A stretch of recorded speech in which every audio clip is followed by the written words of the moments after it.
Isang mapagpalang gabi po sa ating lahat. Ang aking babasahin ngayon ay makikita sa mga awit, Kabanata 27, talata 1 hanggang 4. Ito po ang sinasabi. Si Yahweh ang kataas-taasang hari. Si Yahweh ay naghahari, magalak ang buong mundo. Magsayat naman, magdiwang, lahat kayong mapulo.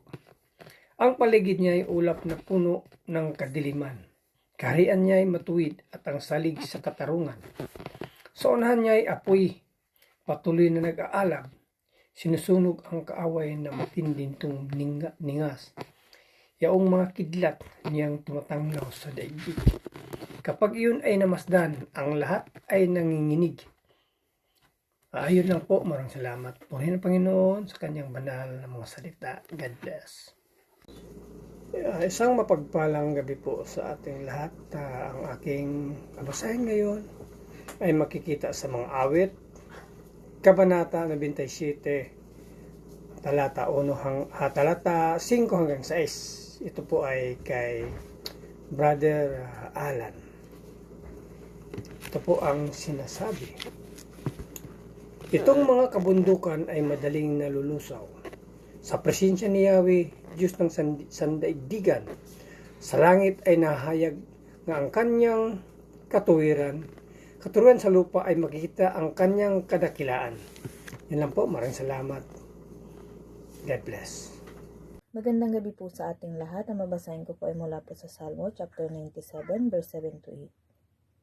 Mapapahiya ang lahat ng sumasamba sa mga Diyos-Diyosan at ang mga ipinagmamalaki ang mga ito.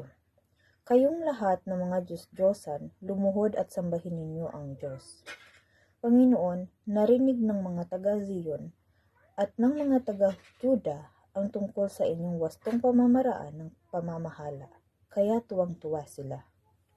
Amen. God bless po. Hello po, ang aking Bible verse for today is from the book of Psalms, chapter 97, verses 9 to 10. Ikaw, Yahweh, ay dakila at hari ng buong lupa. Dakila ka sa alinmang mga Diyos na ginawa. Mahal ni Yahweh ang lahat ng namumuhi sa masama. Siya ang nag-iingat sa buhay ng mga lingkod niya. Sa kamay ng mga buktot, tiyak na ililigtas niya. Amen. Ang mabuting balita ng ating Panginoon. So muli po isang mapagpalang araw po muli sa ating lahat at purihin po muli ang Panginoon. No? Tayo po ay nasa awit, no? Kabanata 97, talata 11 hanggang 12. Sabi po dito, ang liwanag ay inihasik para sa matuwid at ang kagalakan para sa matuwid ang puso. Kayo na matuwid, mga galak kayo sa Panginoon at magpasalamat kayo sa pag-aalala ng kanyang kabanalan.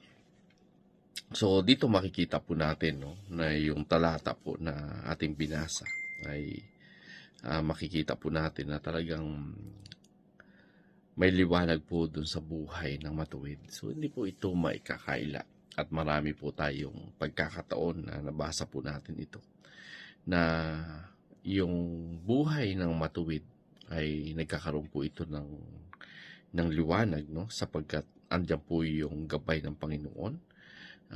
Kumbaga hindi rin siya naigugupo basta-basta ng mga pagsubok at nandun po palagi ang pag-asa, no, sa kabila ng dumadaan po siya sa dilim. So dito rin po natin makikita na talagang yung buhay ng matuwid ay lagi pong may direksyon kahit sa panahon ng kalituhan.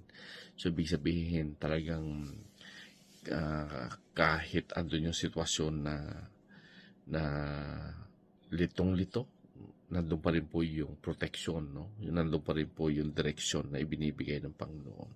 So, ibig sabihin, kapag ikaw ay namumuhay na matuwid, kahit maging madaling po yung sitwasyon, no?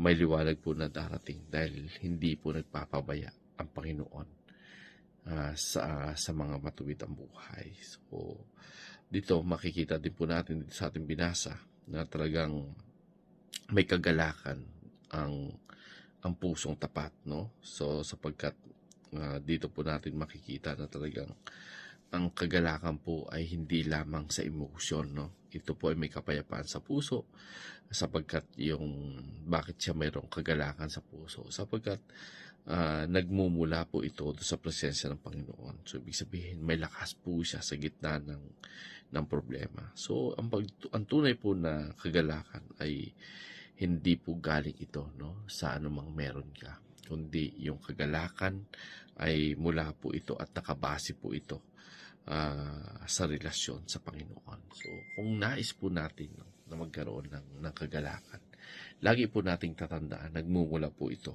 kapag may maayos tayong relasyon sa Panginoon.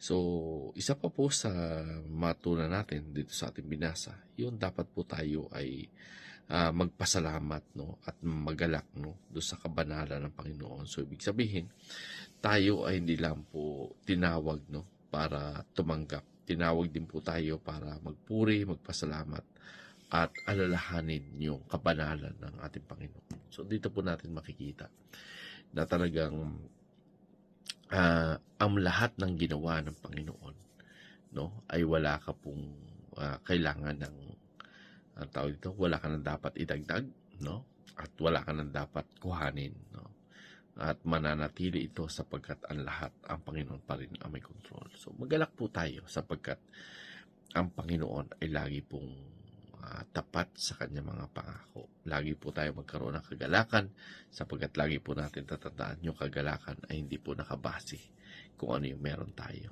Nakabase po yung kagalakan kapag may maayos tayong relasyon sa Panginoon. So, purihin po muli ang Panginoon. God bless everyone.